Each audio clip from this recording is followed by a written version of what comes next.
നമ്മൾ വർക്കിംഗ് അല്ല എന്ന് വിചാരിക്കുന്ന ഒട്ടുമിക്ക എല്ലാ AI ക്യാമറകളും വർക്കിംഗ് ആയിരിക്കും. അവസാനം മുട്ടൻ പണി ഒരുമിച്ച് കിട്ടുകയും ചെയ്യും. കാസർഗോഡ് കുമ്പള ബദിയടുക്ക റോഡിൽ AI ക്യാമറ വർക്കിംഗ് അല്ല എന്ന് കരുതിയ നാട്ടുകാർ ഹെൽമറ്റ് വെക്കാതെയും സീറ്റ് ബെൽറ്റ് ധരിക്കാതെയും ഈ ക്യാമറയുടെ മുൻപിലൂടെ തലങ്ങും വിലങ്ങും ചീറിപ്പാഞ്ഞു.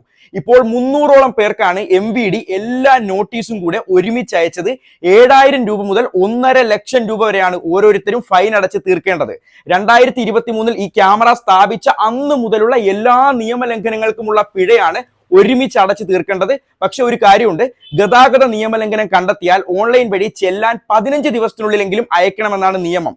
ഈ നിയമം തെറ്റിച്ചതിന് ഹൈക്കോടതി MVDയെ നേരത്തെ തന്നെ എടുത്തു കുടഞ്ഞിട്ടുള്ളതാണ്.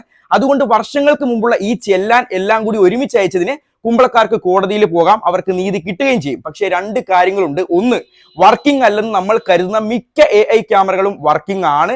എല്ലാം മുകളിൽ നിന്ന് ഒരാൾ കാണുന്നുണ്ട്, എന്നെങ്കിലും നമുക്ക് പണി കിട്ടും. 2, ക്യാമറ ഉണ്ടെങ്കിലും ഇല്ലെങ്കിലും എല്ലാ നിയമങ്ങളും പാലിച്ച് മാത്രം വണ്ടി ഓടിക്കുക. അതാണ് നമുക്കും നാട്ടുകാർക്കും നമ്മുടെ വീട്ടുകാർക്കും നല്ലത്.